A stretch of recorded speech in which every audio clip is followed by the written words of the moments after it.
একটু নমুনা আমরা বিগত ছাত্রদের মাধ্যমে দেখেছি। তাদের কাছে একটা মূর্তির প্রতি ঘৃণা জমেছিল, প্রচন্ড ক্ষোভ জমেছিল।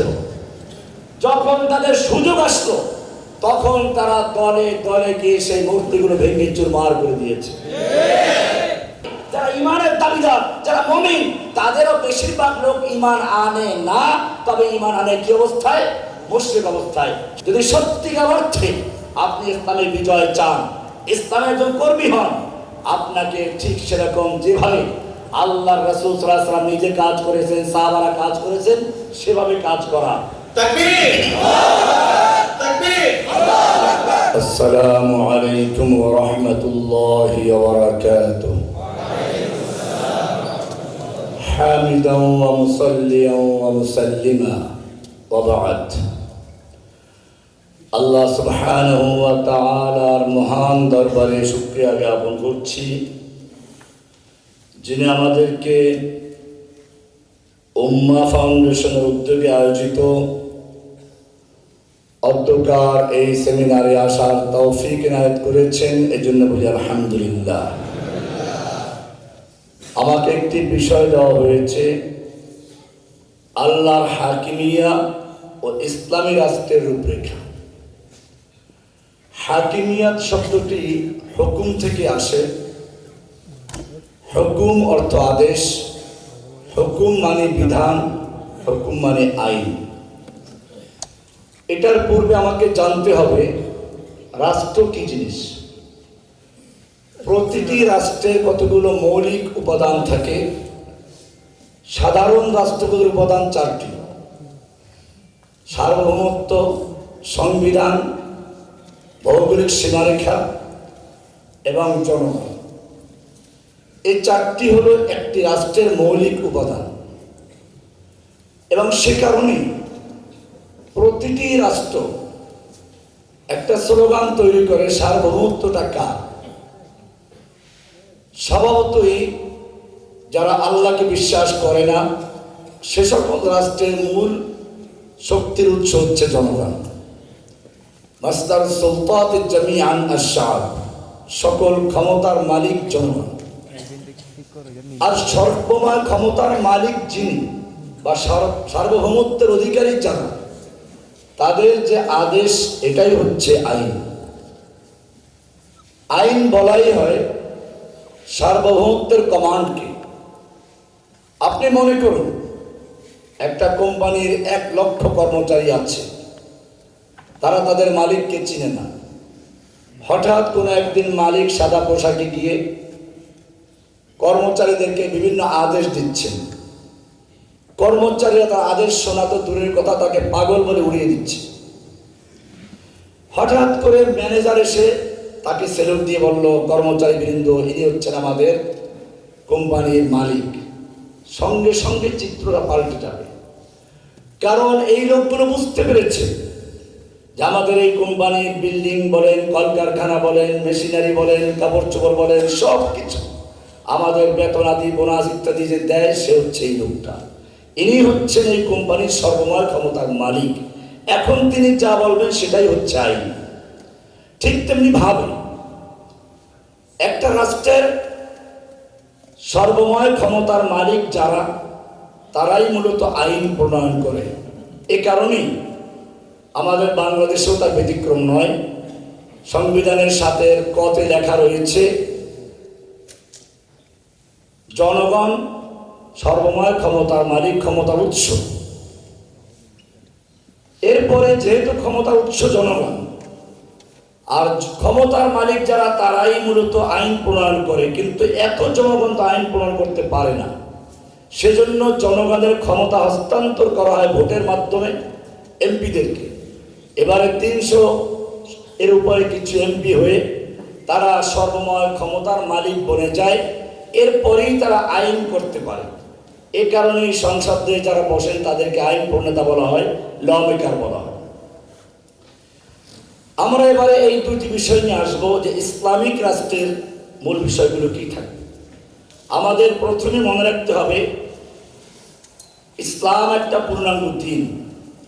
কোরআনে আল্লাহ সুবহানাহু ওয়া তাআলা পরিষ্কার বলেছেন, সূরা আলে ইমরান 19 নম্বর আয়াতে ইন্নাদ দীনা ইনদাল্লাহিল ইসলাম, নিশ্চয় আল্লাহর কাছে মনোনীত একমাত্র দিন হচ্ছে ইসলাম।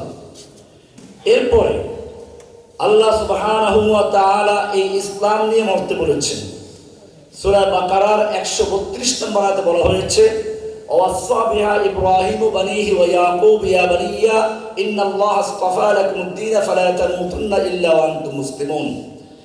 এরপরে আল্লাহ সুবহানাহু ওয়া তাআলা আরো স্পষ্ট করে দিয়েছেন ইসলাম পূর্ণাঙ্গ, এটা কারো কাছে ঠেকা নয়, কোনো জায়গার থেকে কোনো কিছু ধার করার প্রয়োজন নেই।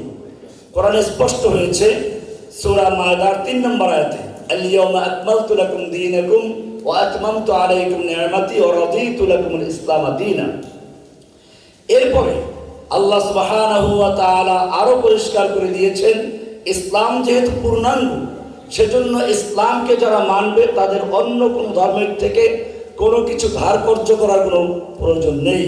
কোরআনের সূরা আলে ইমরানের 85 নম্বর আয়াতে বলা হয়েছে ওয়া মান ইয়াবতাগি গায়রাল ইসলামি দীনান ফালা ইউকবালা মিনহু ওয়া হুয়া ফিল আখিরাতি মিনাল খাসিরিন। যে ব্যক্তি ইসলাম ছাড়া অন্য কোনো দিন তালাশ করে, অন্য কোনো দিনের মধ্যে কল্যাণ খুঁজে বেড়ায়, মুক্তি খুঁজে বেড়ায়, ফালা ইউকবালা মিনহু, তার কিছুই গ্রহণযোগ্য হবে না। তার সালাত, সিয়াম, হজ, যাকাত, তাহাজ্জুদ ইত্যাদি কিছুই গ্রহণযোগ্য হবে না। ওয়া হুয়া ফিল আখিরাতি মিনাল খাসিরিন, সে হবে আখিরাতে অবশ্যই ক্ষতিগ্রস্তদের অন্তর্ভুক্ত। এরপরে কোরআনে আল্লাহ সুবহানাহু ওয়া তাআলা আলে ইমরানের 83 নম্বর আয়াতে বলেছেন আফা গায়রা দীনিল্লাহি ইয়াবগুন, তারা কি আল্লাহর দিন বাদ দিয়ে অন্য কোনো দিন তালাশ করবে? ওয়ালাহু আসলামা মান ফিস সামাওয়াতি ওয়াল আরদি তাওআন ওয়া কারহান ওয়া ইলাইহি ইরজাউন। এভাবে আল্লাহ সুবহানাহু ওয়া তাআলা ইসলামকে আমাদের দিন হিসেবে পূর্ণ করে দিয়েছে। ইসলামের সাথে অন্য রাষ্ট্রগুলোর বিরোধ কোথায়? প্রথম বিষয় হচ্ছে যেহেতু অন্য রাষ্ট্রগুলোর সার্বভৌম ক্ষমতার মালিক হচ্ছে জনগণ, আর ইসলামের সর্বময় ক্ষমতার মালিক হচ্ছে আল্লাহ সুবহানাহু ওয়া তাআলা।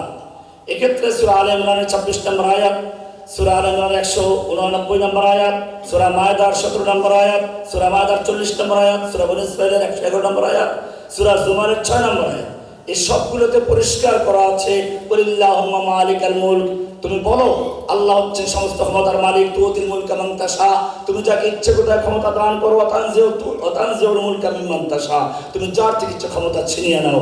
এইভাবে আল্লাহ সুবহানাহু ওয়া তাআলা মায়দার 17 নম্বর আয়াতে বলেছেন ওয়ালিল্লাহি মুলকুস সামাওয়াতি ওয়াল আরদি ওয়া মা বাইনাহুমা ইয়াখলুকু মা ইয়াশা, আল্লাহরই সমস্ত ক্ষমতার কর্তৃত্ব আসমানে এবং জমিনে এবং তার মধ্যবর্তী যা কিছু আছে। মায়দার 40 নম্বরে বলা হয়েছে আলাম তা'লাম আন্নাল্লাহা লাহু মুলকুস সামাওয়াতি ওয়াল আরদ, তুমি কি জানো না যে আল্লাহরই ক্ষমতা চলে আসমানে এবং জমিনের সবখানে।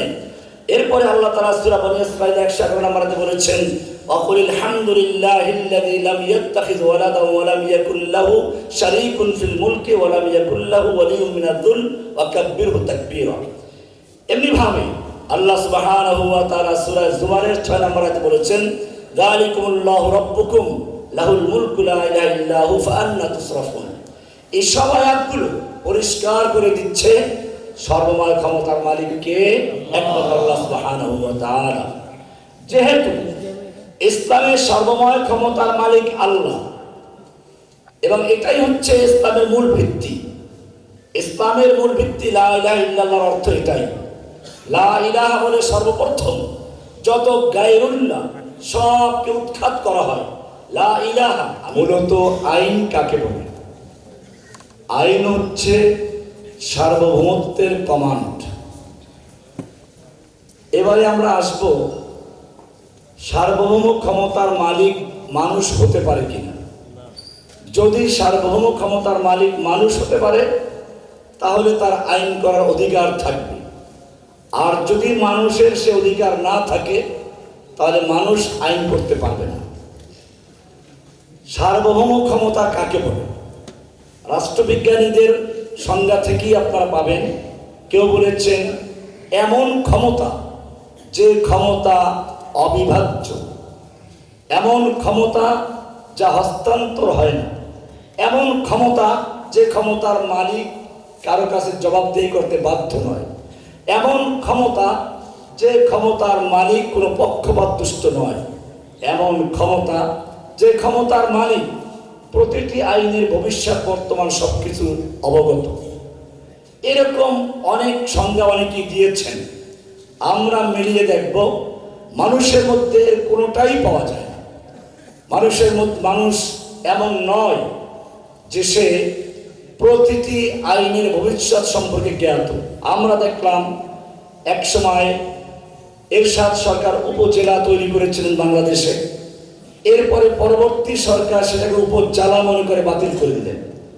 এমনিভাবে আমাদের যে সংবিধান রয়েছে, বাংলাদেশের সংবিধান, এটা কতবার পরিবর্তন করা হয়েছে, এক এক সরকার আসে এক একবার পরিবর্তন করে। বোঝা গেল যে এই আইনগুলোর ভবিষ্যৎ সম্পর্কে মানুষ জানে না। দ্বিতীয়ত, সার্বভৌমত্বের যে অধিকারী সে কারোর কাছে জবাবদিহি করবে না। আপনারা জানেন বাংলাদেশ বা যে রাষ্ট্রগুলো আছে প্রতিটি সরকার জনগণের কাছে জবাবদিহি করতে বাধ্য। এমনিভাবে মানুষ কখনোই পক্ষপাত ছাড়া হতে পারে, স্বার্থের ঊর্ধ্বে হতে পারে না। এরকম অনেকগুলো বিষয় আছে, সেই বিষয়গুলোর কারণেই আল্লাহ সুবহানাহু ওয়া তাআলা পরিষ্কার করে দিয়েছেন যে না, মানুষের কোনো আইন তৈরি করার অধিকার নেই। কোরআন পরিষ্কার বলছে এবারে, আলা লাহুল খালকু ওয়াল আমর, জেনে রাখো সৃষ্টি যার, আইন দেওয়ার অধিকার কেবলমাত্র তার। এটা আছে। এমনিভাবে কোরআনে পরিষ্কার বলা আছে, ইনিল হুকমু ইল্লা লিল্লাহ, আল্লাহ ছাড়া কারো হুকুম চলে না, হুকুম দেওয়ার অধিকারই নেই। ইয়াকুসুল হাক্কা ওয়া হুয়া খায়রুল ফাসিলিন, তিনি সবচেয়ে উত্তম ফয়সালাকারী। এমনিভাবে সার্বভৌম ক্ষমতার মালিক যিনি, তাকে হতে হবে আহকামুল হাকিমিন। আল্লাহ বলছেন আলাইসাল্লাহু বিআহকামিল হাকিমিন, আল্লাহ কি আহকামুল হাকিমিন নন? এমনিভাবে কোরআনের পরিষ্কার সূরা ইখলাসকে আমরা পড়ি, এখানে বলা আছে কুল হুয়াল্লাহু আহাদ, বলো আল্লাহ তিনি এক ও একক, যার কোনো শরীক নেই। as-সামাদ, সামাদ শব্দের অর্থ হচ্ছে যিনি কারো কাছে ঠেকা নন, যিনি কারো কাছে জবাবদিহি করতে বাধ্য নন, অথচ অন্য সকলে তার কাছে ঠেকা, অন্য সকলে তার কাছে ঋণী। এমনিভাবে আল্লাহর আইন বাদ দিয়ে অন্য আইনের কাছে যাবে। ওমান আহসানু মিনাল্লাহি হুকমান লিকাওমিন ইউকিনুন, যারা সত্যিকার বিশ্বাসী, যারা আল্লাহকে মানে, তাদের জন্য আল্লাহর যে উত্তম বিধানদাতা আর কে আছে? আল্লাহ চ্যালেঞ্জ করে বলেছেন সূরা মায়দা 50 নম্বর আয়াত। এবারে আমরা আসব আল্লাহ সুবহানাহু ওয়া তাআলা যে আইন দিয়েছেন, সে আইন আমরা প্রথম গেলাম সার্বভৌমত্বের দিকে, যে সাধারণ রাষ্ট্রের সার্বভৌমত্বের মালিক হচ্ছে জনগণ, সুতরাং জনগণ আইন তৈরি করে। অপরদিকে ইসলামের সার্বভৌম ক্ষমতার মালিক হচ্ছেন আল্লাহ, আল্লাহই হচ্ছে আইন দেওয়ার মালিক। এবারে আমরা আসবো সংবিধান। যেহেতু সাধারণ রাষ্ট্রের সংবিধান হচ্ছে মানুষের তৈরি, মানুষের আইনের দ্বারা পরিচালিত, সুতরাং এই সংবিধান মানুষ তৈরি করবে। অপরদিকে ইসলাম যেহেতু বিশ্বাস করে সার্বভৌম ক্ষমতার মালিক আল্লাহ, আইন দেওয়ার মালিকও আল্লাহ, সুতরাং আল্লাহ সুবহানাহু ওয়া তাআলা সংবিধান দেওয়ার মালিকও তিনি। এজন্য কোরআনে স্পষ্টভাবে আল্লাহ সুবহানাহু ওয়া তাআলা সূরা নিসা 105 নম্বরে বলেছেন, ইন্না আনজালনা ইলাইকাল কিতাবা বিল হাক্কি লিতাহকুমা বাইনান নাস বিমা আরাকাল্লাহ, হে নবী আপনার প্রতি আমি কিতাব নাযিল করেছি সত্য সহকারে, লিতাহকুমা বাইনান নাস বিমা আরাকাল্লাহ, আল্লাহ আপনাকে যে সিদ্ধান্ত দিয়েছেন তার মাধ্যমে আপনি মানুষের মধ্যে বিচার ফয়সালা করবেন, বিধান দিবেন, এটাই হচ্ছে আপনার প্রতি আল্লাহর নির্দেশ। সূরা মায়দা 49 নম্বর আল্লাহ বলছেন, ওয়া নিহকুম বাইনাহুম বিমা আনজালাল্লাহ ওয়া লা তাত্তাবি আহওয়াআহুম, হে নবী আপনার প্রতি আল্লাহ যে বিধান দিয়েছেন, যে আইন নাযিল করেছেন, সংবিধান দিয়েছেন, আপনি এই আইন দিয়ে বিচার ফয়সালা করবেন। খবরদার আপনি মানুষের হাওয়ার কোনো অনুসরণ করবেন না।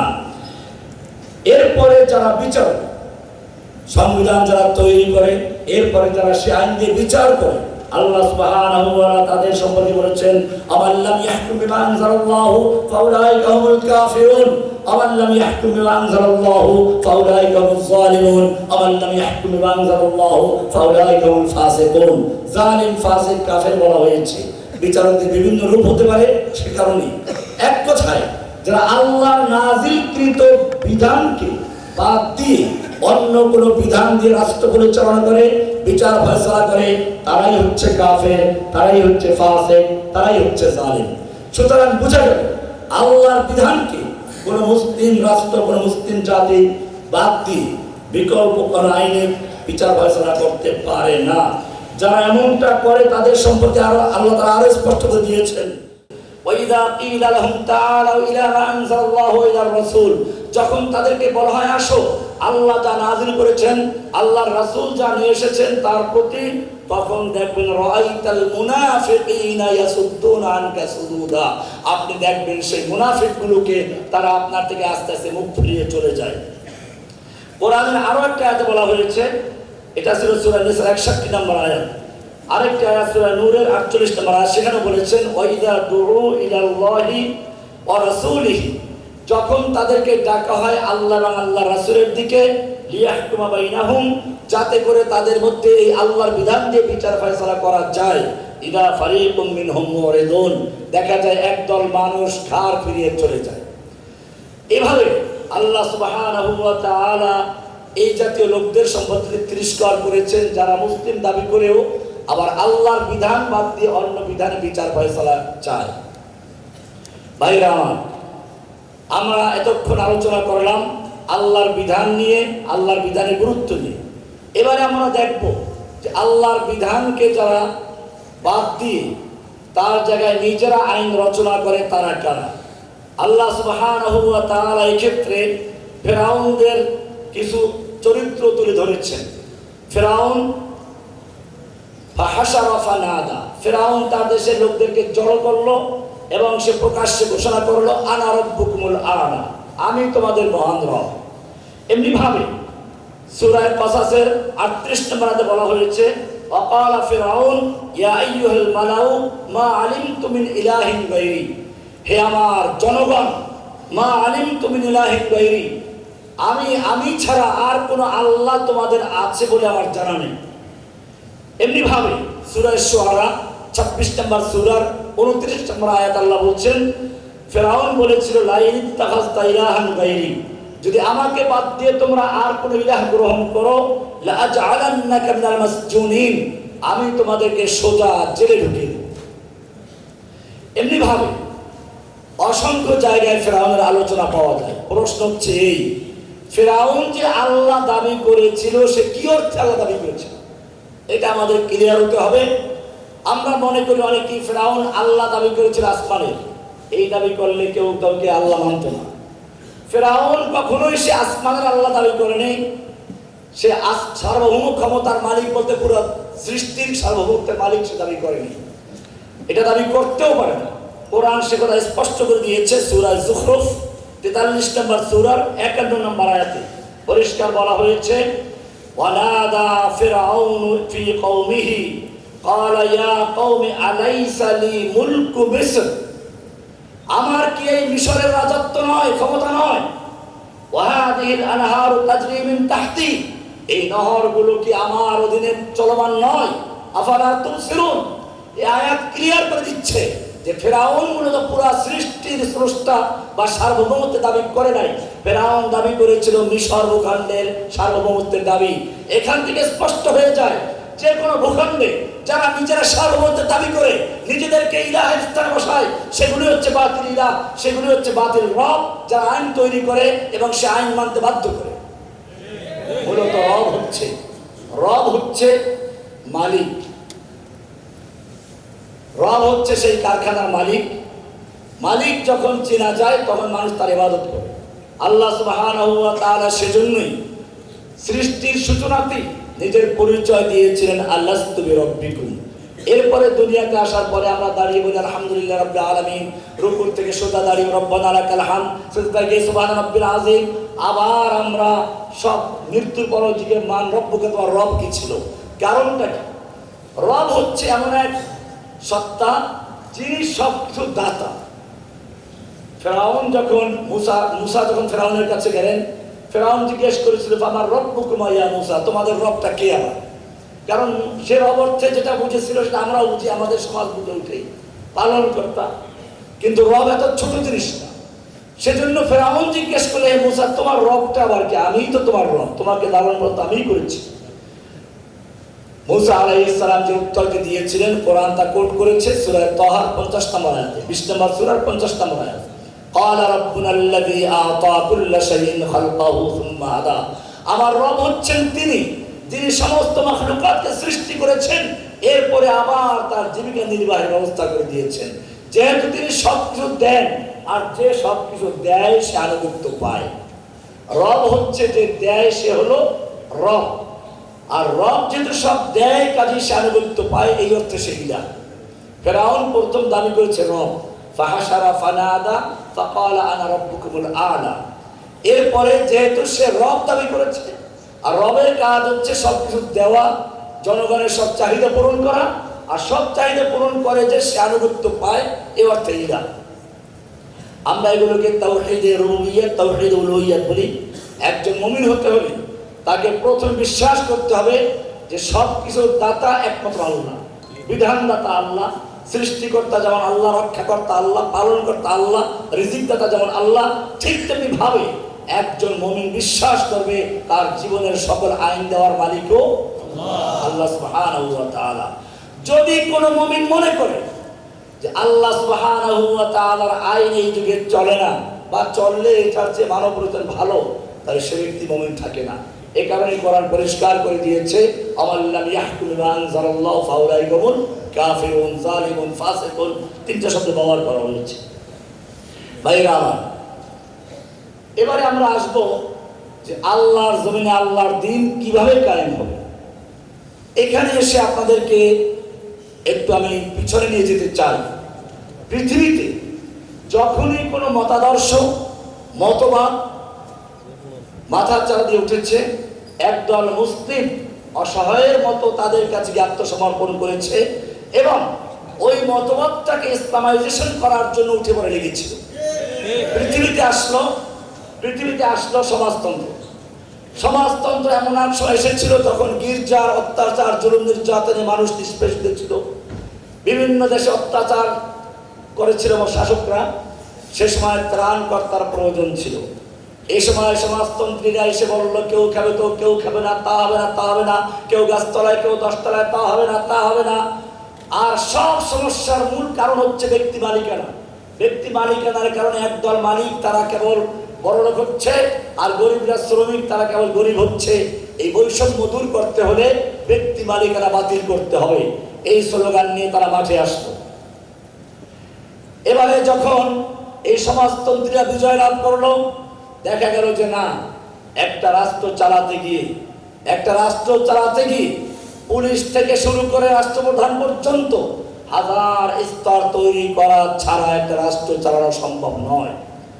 যদি বলা হয় ক্ষমতার ক্ষেত্রে পার্থক্য হবে কিন্তু সুযোগ সুবিধা সমান হবে, আমরা বাস্তবে দেখেছি যে না, সেটাও হয় নাই।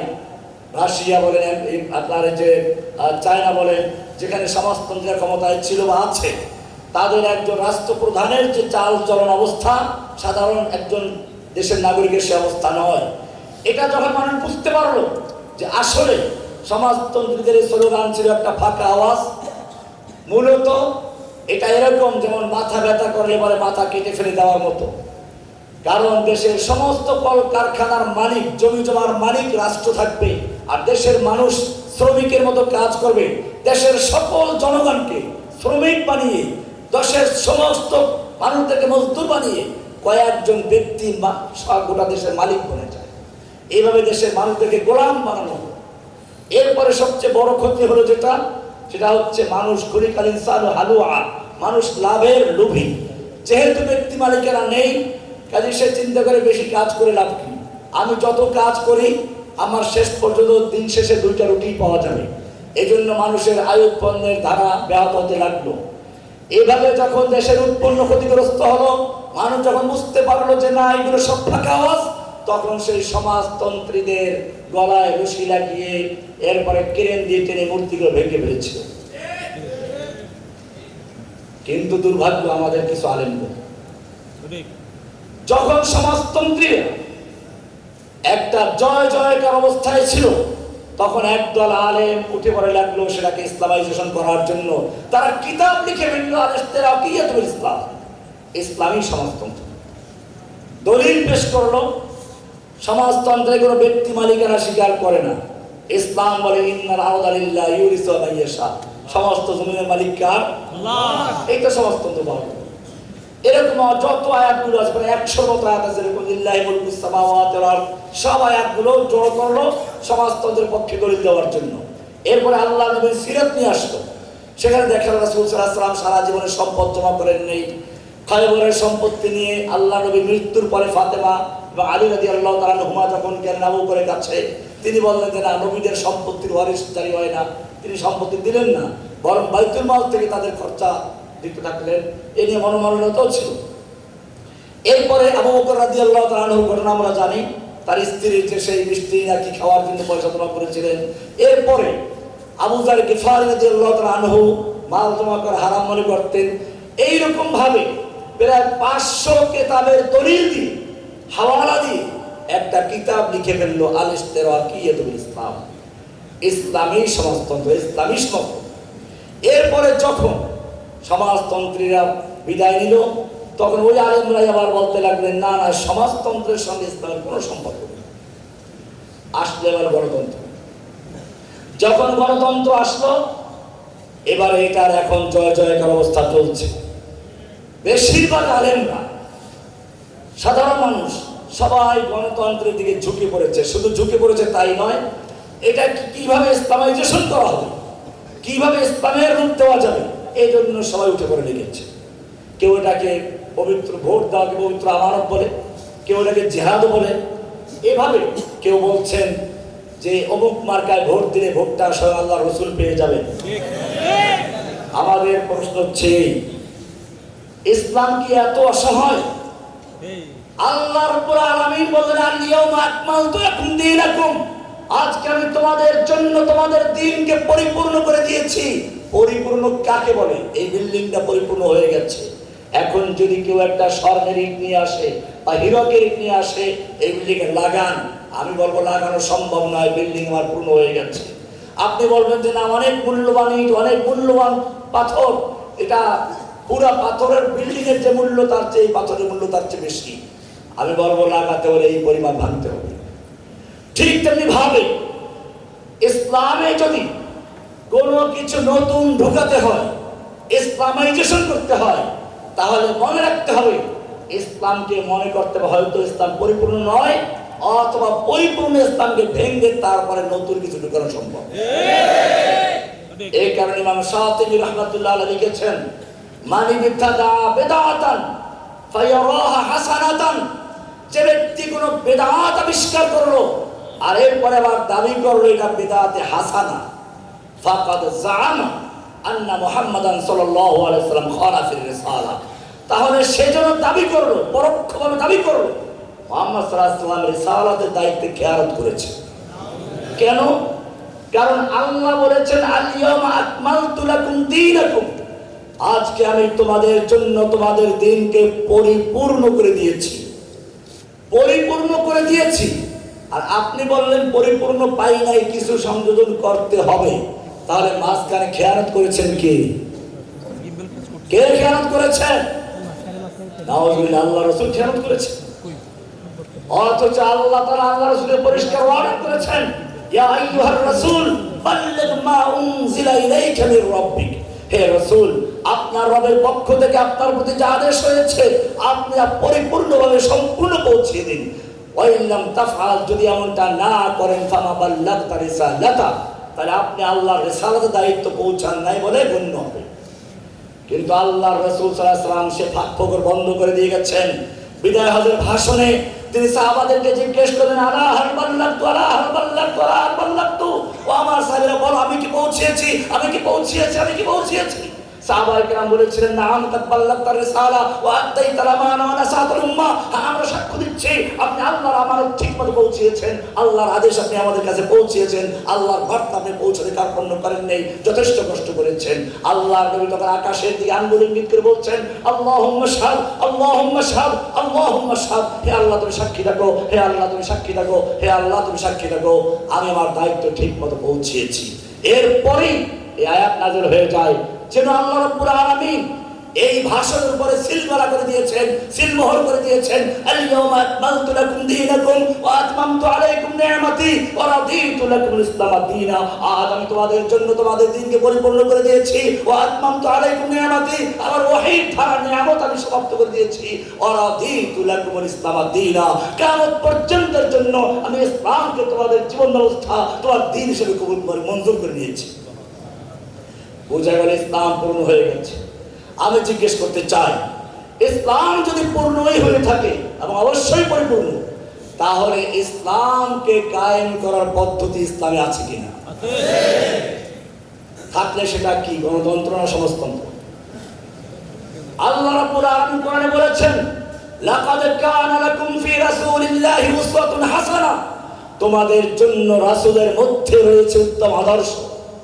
তোমাদের জন্য রাসূলের মধ্যে রয়েছে উত্তম আদর্শ। এটা বলেন নাই তোমাদের জন্য আব্রাহাম লিঙ্কনের মধ্যে রয়েছে উত্তম আদর্শ। এটা বলেন নাই তোমাদের জন্য লেনিনের মধ্যে রয়েছে উত্তম আদর্শ, কার্ল মার্কসের মধ্যে রয়েছে উত্তম আদর্শ। পরিষ্কার করে দিয়েছেন, লাকাদ কানা লাকুম ফি রাসূলিল্লাহি উসওয়াতুন হাসানাহ, তোমাদের জন্য দিন বিজয়ের ক্ষেত্রে হোক, যে কোনো ক্ষেত্রে হোক, সর্বক্ষেত্রে আমাদের আদর্শ, আমাদের মডেল কে? রাসূলুল্লাহ সাল্লাল্লাহু আলাইহি ওয়াসাল্লাম। আল্লাহর নবী দ্বীনকে বিজয়ী করেছিলেন কিনা আমাদের প্রথম পরিষ্কার হতে হবে। আল্লাহ রাব্বুল আলামিন তার রাসূলকে কেন পাঠিয়েছিলেন, এক বাক্যে উত্তর দিতে হবে, এক কথায়। কোরআনে তিনবার এই কথাটা আছে। সূরা তাওবা 33 নম্বর আয়াত, সূরা ফাতর 28 নম্বর আয়াত, সূরা সফের 9 নম্বর আয়াত। তিনবার আল্লাহ বলেছেন, হুয়াল্লাযী আরসালা রাসূলাহু বিল হুদা ওয়া দীনিল হাক্কি লিইয়ুযহিরাহু আলাদ দীনি কুল্লিহি। তিনি আল্লাহ যিনি তার রাসূলকে হেদায়েত এবং দ্বীনে হক দিয়ে প্রেরণ করেছেন। কেন?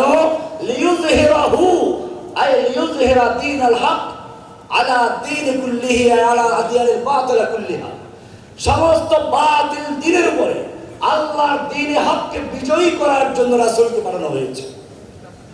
সুতরাং নবীওয়ালা কাজ হচ্ছে, নবীর কাজ হচ্ছে, নবীর মিশন হচ্ছে আল্লাহর দ্বীনকে বিজয়ী করা।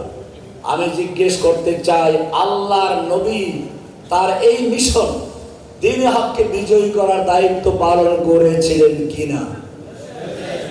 অবশ্যই করেছিলেন। প্রশ্ন হচ্ছে, দ্বিতীয় প্রশ্ন, যদি করে থাকেন তাহলে কিভাবে করেছিলেন?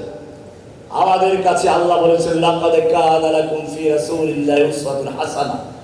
আল্লাহর রাসূল যেভাবে দ্বীনকে বিজয়ী করেছিলেন সে নমুনা আমাদের সামনে আছে। মদিনা বিজয় করেছেন কিভাবে, বদর, উহুদ, খন্দক বিজয় হয়েছে কিভাবে, কিভাবে মক্কা বিজয় হয়েছে, কিভাবে তার পরবর্তী লোকেরা ফিলিস্তিন বিজয় করেছিলেন, কিভাবে তার পরবর্তী লোকেরা আফ্রিকা বিজয় করেছিলেন, কিভাবে তার পরবর্তী লোকেরা ভারত বিজয় করেছিলেন, সেই নমুনাগুলো আমাদের সামনে আছে।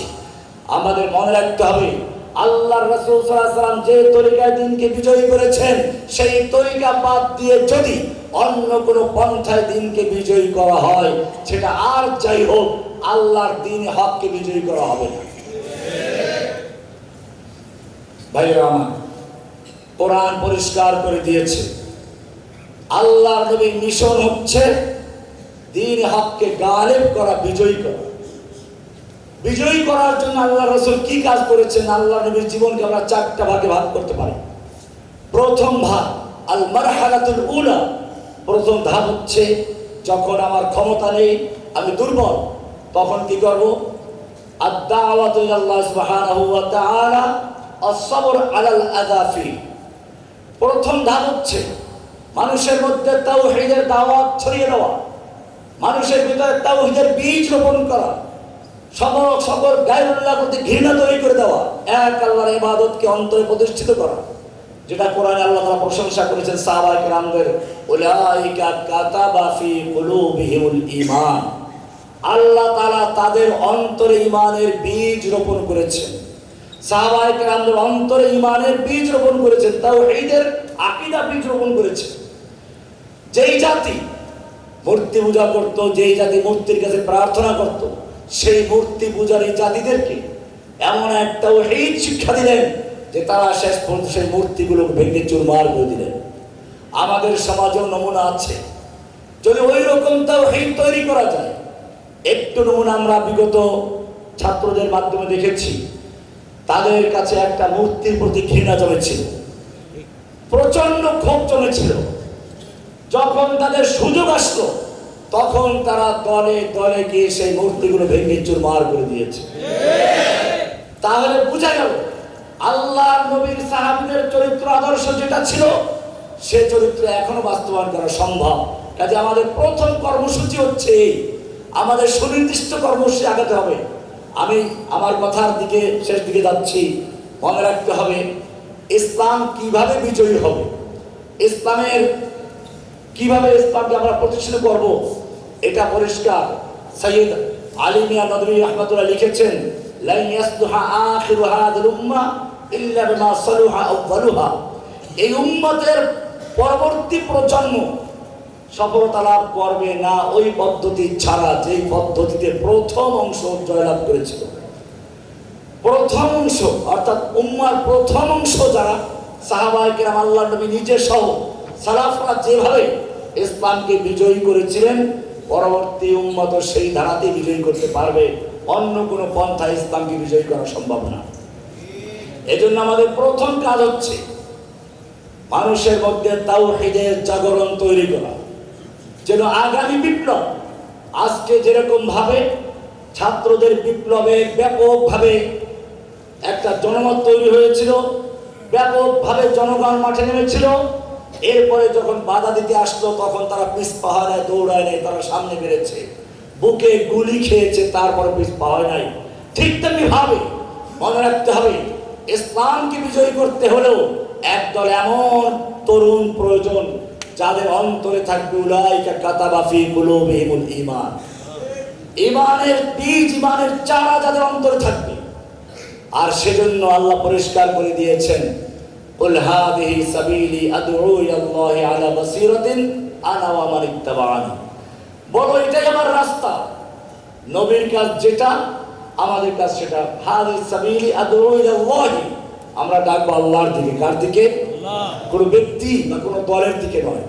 আমি জেলখানাতে আমার রুমের সামনে লিখে রেখেছিলাম, অনেকেই যেত, কে বলতো সাহেব আপনার লেকচার শুনে এইটা করেছি সেইটা করেছি।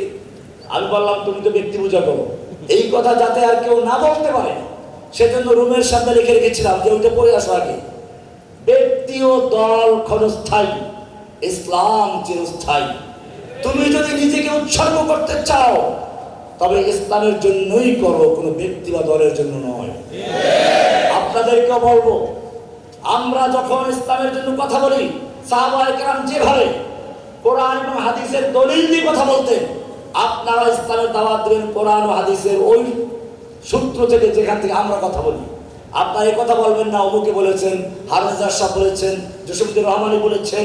না, সত্যিকার অর্থে যদি আপনি দায়ী হন, আল্লাহর দিকে আহ্বান করেন, তাহলে আল্লাহ আপনাকে বলেছেন কুল হাযিহি সাবিলি আদউ ইলাল্লাহ। আমরা দাওয়াত দেব কার দিকে? আল্লাহ। আলা বাসীরাতিন, জেনে বুঝে। জেনে বুঝেটা কি? বাসীরা কি? বাসীরা হচ্ছে এই, আপনি যে বিষয়ে দাওয়াত দিবেন সেই বিষয়ে ক্লিয়ার হওয়া, যে আল্লাহর দ্বীন পরিপূর্ণ। আল্লাহর দ্বীন কার কাছে ঠেকা নয়, কোন সমাজতন্ত্রের কাছে, রাজতন্ত্রের কাছে, গণতন্ত্রের কাছে, কোন তন্ত্র মন্ত্রের কাছে ইসলাম ঠেকা নয়। ইসলাম হচ্ছে আলিয়ামা আকমালতু লাকুম দীনাকুম, ইসলাম পরিপূর্ণ। ইসলাম কায়েম হওয়ার জন্য যে পদ্ধতি তা ইসলামই রয়েছে। এই জন্য আব্রাহাম লিঙ্কন থেকে ধার করার কোনো প্রয়োজন নেই। ইসলামের আদর্শ হচ্ছে মুহাম্মদ রাসূলুল্লাহ, এছাড়া অন্য কোনো ব্যক্তিকে আদর্শ মানা যাবে না। আয়াত তো ঘুরিয়ে দিতে হবে, লাকাদ কানা লাকুম ফি আব্রাহাম লিনকুম উসওয়াতুন হাসানাহ, লাকাদ কানা লাকুম ফি লেনিন উসওয়াতুন হাসানাহ, লাকাদ কানা লাকুম ফি কার্ল মার্কস উসওয়াতুন হাসানাহ। নাকি এটাই তো আমরা কার্যত করছি। যদি সত্যিকার বিশ্বাস করি ইসলাম পরিপূর্ণ দ্বীন, ইসলাম পূর্ণাঙ্গ জীবন ব্যবস্থা, তাহলে যে ইসলাম কায়েম করার পদ্ধতি ধার করতে আরেক যায়, সে পরিপূর্ণ হয় কি করে? আপনি তো আল্লাহর দ্বীনকে অপমান করছেন। আপনি বলবেন যে না, আমরা শুধু নির্বাচনে যাই, ভোটের মধ্যে যাই। আমি এখন আলোচনা করার অনেক বিষয় আছে। আমি শুরুতে বলেছিলাম ইসলামের সার্বভৌমত্ব কার? গণতন্ত্রের সার্বভৌমত্ব কার? জনগণের। ইসলামে আইন প্রণেতা কে? গণতন্ত্রের আইন প্রণেতা কারা? জনগণ। এরপরে আসুন, ইসলামের একটা নিজস্ব ধর্ম আছে, ইসলাম। ইন্নাদ দীন ইনদাল্লাহি ইসলাম। গণতন্ত্রের ধর্ম হচ্ছে সেকুলার, ধর্ম নিরপেক্ষতা। আমি জিজ্ঞেস করতে চাই, কোন নবীরা কি ধর্ম নিরপেক্ষ ছিলেন? মা কানা ইব্রাহিম ইয়াহুদিয়্যান ওয়ালা নাসরানিয়্যান ওয়ালাকিন কানা হানিফান মুসলিমা। ইব্রাহিম হানিফ মুসলিম ছিলেন, ইহুদি খ্রিস্টান ছিলেন না। এরপর আল্লাহ আরেক জায়গায় বলেছেন, ওয়াসা বিহা ইব্রাহিম ওয়া বানিহি ইয়াকুব ইয়া বানিয়া ইন্নাল্লাহা আস্তাফা লাকুমুদ-দীন ফালা তামুতুন্না ইল্লা ওয়া আনতুম। তার সব নবীরা ছিলেন মুসলিম। আর গণতন্ত্রের ধর্ম হচ্ছে সেকুলারিজম। এরপরে আসুন, গণতন্ত্রের অর্থনীতি হচ্ছে সুদ, ইসলামের অর্থনীতি যাকাত। যাকাত মানে হচ্ছে অফিয়া মুআলিম হাক্কুল লিসাইল ওয়াল মাহরুম, ধনীদের মালের মধ্যে গরিবদের অধিকার আছে। আর সুদ মানে হচ্ছে গরিবদের মালের মধ্যে ধনীদের অধিকার আছে। কিভাবে? ধনীরা সুদে টাকা লাগায়। টাকা লাগায় কারা? সুদ দেয় কারা? তাহলে যাকাত মানে হচ্ছে অফিয়া মুআলিম হাক্কুল লিসাইল ওয়াল মাহরুম, ধনীদের মালের মধ্যে গরিবের অধিকার আছে, হক আছে। অপরদিকে সুদ হচ্ছে ধনীর গরিবদের মালের মধ্যে ধনীদের হক আছে, অধিকার আছে। এরপরে আসুন, ইসলামের একটা নির্বাচন পদ্ধতি আছে, সেটা হচ্ছে আহলুল হাল ওয়াল আকদ, বিচক্ষণ যারা সত্যিকার অর্থে নেতা নির্বাচনের যোগ্যতা রাখে, দিনদার এরকম যারা জ্ঞান রাখেন, এদের সংখ্যাগরিষ্ঠ লোকের মতের ভিত্তিতে একজন আমির নির্বাচন করা, সংসদের সুরাম মেম্বার নির্বাচন করা। পক্ষান্তরে গণতন্ত্র বলে মাথা হিসাব করা। এখানে সুদখোর, ঘুষখোর, মদখোর, জুয়াচোর, যত রকম মেয়ে লোক, পুরুষ, হিরুঞ্চি, সবার ভোটের মূল্য সমান। এবার আমরা কোরআনকে জিজ্ঞেস করি, কোরআন এই ভোট সমর্থন করে কিনা? কোরআনের সূরা আনআম 116 নম্বর আয়াত পরিষ্কার বলছে, ওয়াইন তুতি আকসারা মান ফিল আরদ, হে নবী, আপনি যদি পৃথিবীর সংখ্যাগরিষ্ঠ লোকের মত অনুসরণ করেন, ইউদিল্লুকা আন সাবিলিল্লাহ, তাহলে এই সংখ্যাগরিষ্ঠের মতের অনুসরণ আপনাকে আল্লাহর পথে দালাল করে দেবে, গোমরা করে দেবে, পথভ্রষ্ট করে দেবে, পদচ্যুত করে দেবে, বিভ্রান্ত করে দেবে। কে বলেছেন? আল্লাহ। কেন? ইয়াত্তাবিউনা ইল্লা যান্না ওয়া ইনহুম ইল্লা ইয়াখরুসুন। কারণ বেশিরভাগ লোকেরা ধারণা অনুসরণ করে, বেশিরভাগ লোকেরা আন্দাজে কথা বলে। কোরআনের জন্য বারবার বলছে আকসারুহুম লা ইয়াকিলুন, আকসারুহুম লা ইয়াশকুরুন, আকসারুহুম লা ইয়াফকাহুন। বেশিরভাগ লোক বুঝে না, বেশিরভাগ লোক বোকা, বেশিরভাগ লোক বেয়াক্কল। সবচেয়ে বড় কথা যেটা, সেটা সূরা ইউসুফের 106 নম্বর আয়াতে বলা আছে, মুমিনদের মধ্যে যারা ঈমান আনে, কোরআন তাদের সম্পর্কে বলছে, ওয়া মা ইউমিনু আকসারুহুম বিল্লাহি ইল্লা ওয়া হুম মুশরিকুন। ওয়া মা ইউমিনু আকসারুহুম বিল্লাহি, যারা ঈমানের দাবিদার, যারা মুমিন, তাদেরও বেশিরভাগ লোক ঈমান আনে না। তবে ঈমান আনে কি অবস্থায়? মুশরিক অবস্থায়, শিরক অবস্থায়।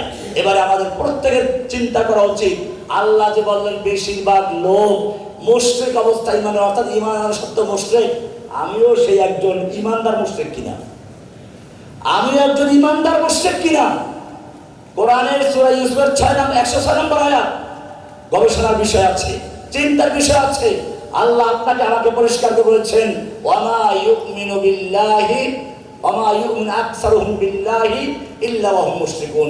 তাদের বেশিরভাগ লোক যারা ঈমানের দাবি করে, ঈমান আনে, তারা ঈমান আনে মুশরিক অবস্থায়। ঘুরিয়ে বললে অর্থ এরকম, বেশিরভাগ লোক ঈমান আনা সত্ত্বেও সেই শিরকগুলো কি?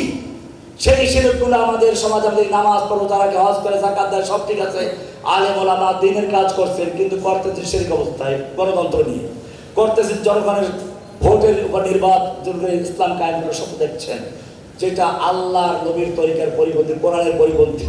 সেজন্য মনে রাখতে হবে, যদি সত্যিকার অর্থে আপনি ইসলামের বিজয় চান, ইসলামের একজন কর্মী হন, আপনাকে ঠিক সেরকম যেভাবে আল্লাহর রাসূল সাল্লাল্লাহু আলাইহি ওয়াসাল্লাম নিজে কাজ করেছেন, সাহাবারা কাজ করেছেন, সেভাবে কাজ করা। প্রথম কাজ হচ্ছে, আল্লাহর নবী তাওহীদের বাণী ছড়িয়ে দিয়েছিলেন, একটা তাওহীদের বিপ্লব তৈরি করেছিলেন। উলাইকা কাতাবা ফি কুলুবিহিমুল ঈমান। এরপরে সেই ঈমান যাতে করে আবার বিভিন্ন রকমের দূষিত হতে না পারে সেজন্য বলা হয়েছে আকাররাহিলাইকুমুল কুফরা ওয়াল ফুসুক ওয়াল ইসয়ান ওয়া যায়্যানাহু ফি কুলুবিকুম। এরপর আমার বিস্তারিত আলোচনা আছে, আপনারা শুনে নেবেন, যেহেতু সবাই সংক্ষিপ্ত। আমার মূল কথা হচ্ছে এই যে প্রথমত একটা রাষ্ট্র কাকে বলে, রাষ্ট্রের 4টা মূলনীতি আছে, সেইগুলোর সাথে ইসলামের কোন কোন জায়গায় অমিল আছে, ইসলামী রাষ্ট্রের মূলনীতিগুলো কি কি আছে, এরপরে দিন কিভাবে কায়েম হবে সেগুলো সম্পর্কে কিছু আলোচনা করা হলো। আল্লাহ সুবহানাহু ওয়া তাআলা আমাদের সকলকে বিষয়গুলোকে বুঝার এবং আমল করার তৌফিক দান করুন, আমিন। ওয়া সাল্লাল্লাহু তাআলা আলা নবিয়িনা মুহাম্মদ ওয়া আলা আলিহি ওয়া সাহবিহি আজমাইন। আসসালামু আলাইকুম ওয়া রাহমাতুল্লাহি তাআলা ওয়া বারাকাতুহু।